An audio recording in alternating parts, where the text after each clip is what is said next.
Our test drive this week is the Audi RS4 Avant. It's a car that gets an interesting reaction from South Africans because it has a lot of power, it has epically cool looks, and an interior crammed with the kind of toys you'd expect from its 1.2 million rand price tag. But it's a station wagon, and South Africans just don't get station wagons. Around these parts, if you want space, you go for an SUV. Now, I get that SUVs are a global industry in and of themselves, but the rate at which South Africans avoid them is quite amazing. This is a country that sells a lot of BMWs and Mercedes-Benzes and Jaguars and Audis and Volkswagens, and all over the world there is a station wagon variant from each of them. But if you look at the local lineup, you'll find only one estate car amongst all of those manufacturers. The manufacturer is Audi and the car is the RS4. On the face of it, this is a car that's doomed to fail in South Africa. Not only does it sit in a segment that's basically ignored by the population, it's a performance version of a model that nobody buys. Plus it costs 1.2 million rand, and that will get you similar space in a whole range of very nice SUVs. But none of those SUVs, and I don't say this lightly, none of them have the presence that this car has. The light, almost matte Nardo grey paint job contrasts beautifully with the optional carbon fibre trimmings on our test car. Sitting on the standard 20-inch wheels, the RS4 is simply magic to look at. The standard sports suspension drops the car even lower than the S4 sedan, and it sits almost completely flat on the floor. I say sits, but a better word would be crouches. With its honeycomb single-frame grille and LED headlights, the Quattro lettering at the bottom of the front skirt, an all-round sense of menace, this looks like a beast of a thing stalking its next victim. And when the hunt begins, it sends out an ominous call.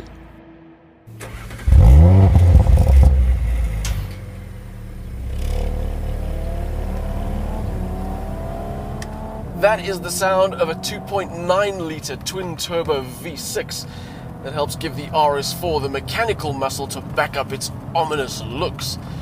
And if you're one of those people who says, yeah, but it's just a station wagon, well, maybe I can offer you some facts to help you change your mind.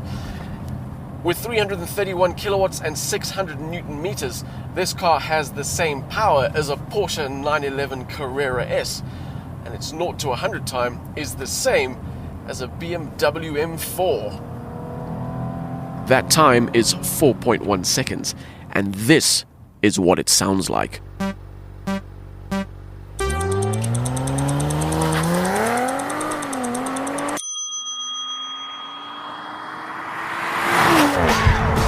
it feels every bit as good as it sounds.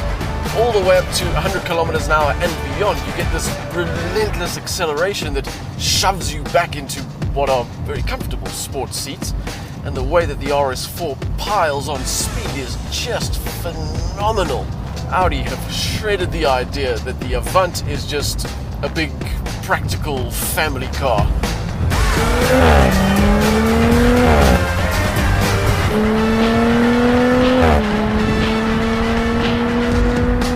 Whatever your eyes tell you about this being a bigger, heavier kind of car, and it does weigh 1,800 kilograms, the engineering of the RS4 counters with an intense and instantaneous power, underlined by a noise that, although not like the V8 Avants of old, is still awesome.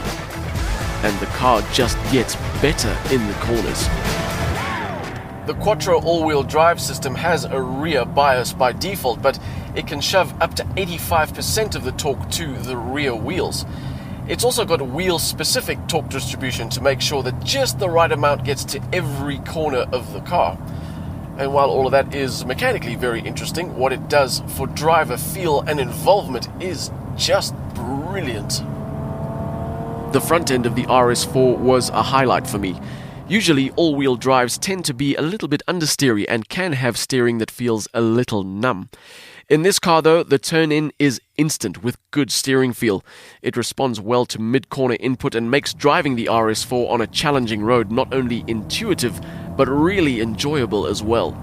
The gearbox is an 8-speed Tiptronic that uses a good old-fashioned torque converter.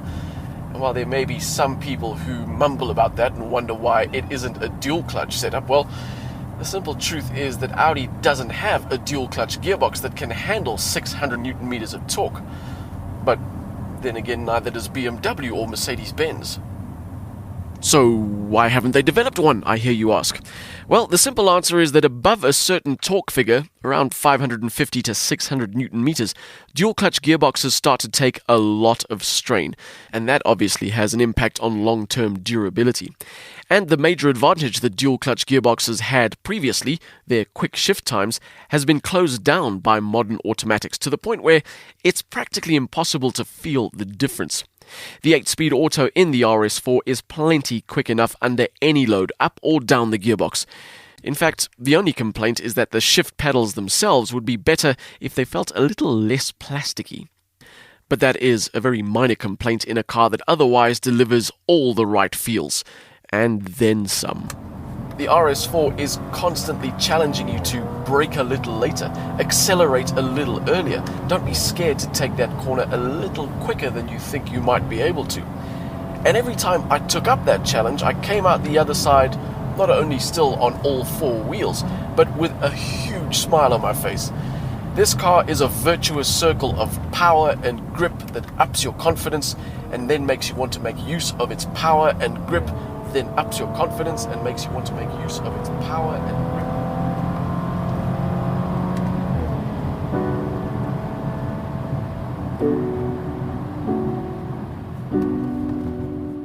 And it does it all with hardly a compromise on daily enjoyment.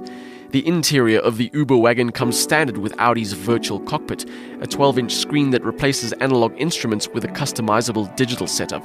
The diamond-stitched Napa leather seats look and feel great. Ours had the optional massage function, and combined with the adaptive cruise control that managed the gap to the car in front, including stopping and pulling off, and the standard Bang & Olufsen sound system, even the worst Joburg traffic day was a pleasure. Although, surprisingly, the screen for the infotainment system isn't touch-enabled, which might sound like a minor thing, but it can be annoying.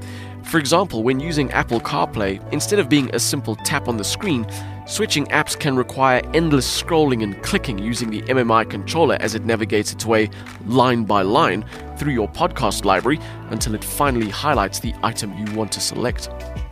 The Avant's practicality is as real as its performance. The rear bench seat splits 3 ways, and the boot will stash 1,500 litres of stuff, which is about the same as you get in a BMW X3. I started off by saying that the RS4 is doomed to fail in this country, and if it does, we as a driving nation have failed, because this is a unique driving experience. There are a bunch of performance SUVs that are practical and comfortable and good looking and have real performance just like the RS4. And I'm talking about everything from the Hyundai Tucson Turbo to the Range Rover SVR. But every performance SUV that I've driven always feels like an experiment. Some of them are successful, some of them not so much. But this car has that combination of practicality, power, and driving talent that makes it utterly convincing and thoroughly enjoyable every time you get behind the wheel.